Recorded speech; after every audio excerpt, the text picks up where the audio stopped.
56,700 കോടി. 5 കൊല്ലമാണ് GSTയുടെ കോമ്പൻസേഷൻ കിട്ടുന്നത്. പാർലമെന്റ് പാസാക്കിയ നിയമമാണ്.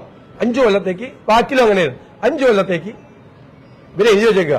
6ാമത്തെ കൊല്ലവും നഷ്ടപരിഹാരം കിട്ടുമായിരുന്നെങ്കിൽ 12,000 കോടി കൂടി കിട്ടുമായിരുന്നു. അതെന്ത് കണക്ക? കടമെടുപ്പ് പരിധി നിയന്ത്രിച്ചില്ലായിരുന്നെങ്കിൽ ഒരു 8,000 കോടി രൂപ കിട്ടുമായിരുന്നു.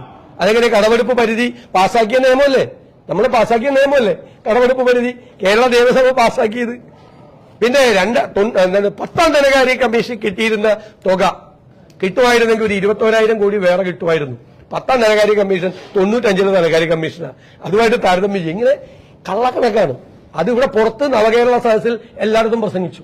സുപ്രീം കോടതിയിലെ റിറ്റ് പെറ്റീഷനിൽ ഒന്ന് കാണിച്ചു തരാമോ ഒരു പാരഗ്രാഫ്? ഈ 56,700 കോടി കിട്ടാനുണ്ടെന്ന് കാണിച്ചു തരാമോ? ഞാൻ വെല്ലുവിളിക്കാണ് ധനകാര്യമന്ത്രിയും മുഖ്യമന്ത്രിയും. ജനങ്ങളെ മുഴുവൻ കബളിപ്പിച്ച് കേരളത്തിലെ 56,700 കോടി രൂപ കേന്ദ്രത്തിൽ നിന്ന് കിട്ടാനുണ്ടെന്ന്.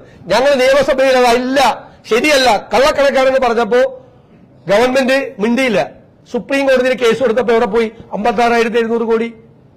ധനകാര്യമന്ത്രിക്ക്, കേന്ദ്ര ധനകാര്യമന്ത്രിക്ക് സംസ്ഥാന ധനകാര്യമന്ത്രി കത്തയച്ചപ്പോ എവിടെ പോയി 56,700 കോടി? അതിലൊന്നും ഉണ്ടായില്ല കണക്ക്, ഒന്നും ഉണ്ടായില്ല കണക്ക്. പിന്നെ എവിടുന്ന? അപ്പൊ ഇത് ഇവരുടെ കഴിവുകേട്, ഇത് മറച്ചു വെക്കാൻ വേണ്ടിയിട്ടുള്ള കള്ളപ്രചരണമാണ്. അതാണിപ്പോ പൊളിഞ്ഞു വീണത്. എന്നിട്ട് ഇപ്പൊ ഭരണഘടനാ ബെഞ്ചിൽ വിട്ട്, ഭരണഘടനാ ബെഞ്ച് എന്നാൽ കേരളത്തിന് അനുകൂലമായി ഒരു വിധി എഴുതിയ കേരളത്തിന്റെ വിധി കൂടി അതോടുകൂടി എഴുതപ്പെടും. ഇനി ഇവർക്ക് കടമെടുക്കാൻ അനുവാദം കൊടുത്താലോ? ഇവര് കേരളത്തെ മുടിപ്പിച്ചു, മുടിന്റെ തറവാടാക്കി മാറ്റി. ഇനിയും കടമെടുക്കാനുള്ള പരിധി വർദ്ധിപ്പിച്ചു കൊടുത്താൽ വീണ്ടും കടമെടുത്ത് അഴിമതി നടത്തും, കെടുകാര്യസ്ഥത നടത്തും, ദൂർച്ചെലവ് നടത്തും. ആദ്യം പോയി നികുതി പിരിക്കാൻ പറ. ആ വകുപ്പിൽ നടക്കുന്നത് എന്താണ്? നികുതി വെട്ടിപ്പുകാരാണ് കേരളം ഭരിക്കുന്നത്. എന്നിട്ട് കേരളീയത്തിന് ഫണ്ട് പിരിക്കാൻ, നവകേരള സദസ്സിന് ഫണ്ട് പിരിക്കാൻ ചുമതലപ്പെടുത്തിയത് ആരെ? ടാക്സസിന്റെ അഡീഷണൽ കമ്മീഷണർ ഇന്റലിജൻസിന്. ടാക്സസിന്റെ അഡീഷണൽ കമ്മീഷണർ ഇന്റലിജൻസിന്റെ ജോലി എന്താ? നികുതി വെട്ടിപ്പ് തടയാൻ. നികുതി വെട്ടിപ്പ് തടയാൻ ഉത്തരവാദിത്തപ്പെട്ട ഉദ്യോഗസ്ഥരെ കള്ളപ്പിരിവ് നടത്താൻ നിയോഗിച്ചു.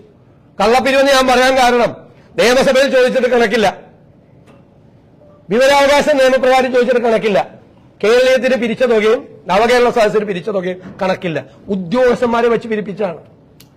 മാസപ്പടിയിൽ മകളുടെ കമ്പനിയിലേക്ക് 12 സ്ഥാപനങ്ങൾ കൊടുത്തിട്ടുണ്ട്. അവർക്ക് എന്ത് ഫേവറാണ് ചെയ്തു കൊടുത്തത്? ഞങ്ങൾ ചോദിച്ചിട്ട് മറുപടി പറഞ്ഞില്ലല്ലോ മുഖ്യമന്ത്രി. ഇതാണ് സ്ഥിതി, കേരളത്തിന്റെ സ്ഥിതി.